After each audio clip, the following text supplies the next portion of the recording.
Asia cup ও আফগানিস্তান সিরিজে বাংলাদেশের সবচেয়ে বড় প্রাপ্তির নাম সাইফ হাসান। তিনি দেখিয়েছেন চাপের মধ্যেও কিভাবে মাথা ঠান্ডা রেখে দলের জয়ে ভূমিকা রাখতে হয়। একসময় দল থেকে বাদ পড়ে মাইন্ড ট্রেনারের সহায়তা নেন সাইফ। চন্দ্রবিন্দু ব্যান্ডের গান এভাবেও ফিরে আসা যায় লাইনটা সাইফ হাসানের সঙ্গে জুড়ে দিলে মন্দ হয় না।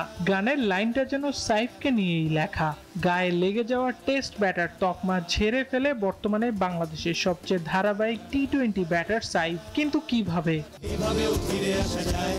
ঢাকা প্রিমিয়ার লিগের 2018-19 সিজন অনূর্ধ্ব-19 দলের অধিনায়ক সাইফ হাসানের ব্যাটে কচু কাটা হয়েছিল সব বোলার। 62 গড়ে করেন 814 রান। এরপর শ্রীলঙ্কা এই দলের বিপক্ষে সেঞ্চুরি আর প্রথম শ্রেণীর ক্রিকেটে ডাবল সেঞ্চুরি আসে তার ব্যাট থেকে।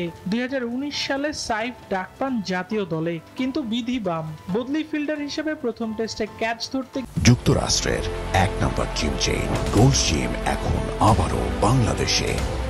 বসুন্ধরা আবাসিক এলাকা ও বসুন্ধরা সিটি শপিং মলে গিয়ে ডান হাতে চোট পেয়ে ছিটকে যান সিরিজ থেকে। এরপর পাকিস্তানের বিপক্ষে রাওয়ালপিন্ডিতে অভিষেক হয় সম্ভাবনাময় এই ব্যাটারের। 6 ম্যাচে 11 ইনিংসে সুযোগ পেল সাইফ শতভাগ ব্যর্থ হন। তুলে আনতে পারেনি একটি হাফ সেঞ্চুরিও। মরার উপর খাড়ার ঘা হিসেবে টেস্টে অফ ফর্মে থাকা সাইফকে নামিয়ে দেওয়া হলো পাকিস্তানের বিপক্ষে টি-20-তে।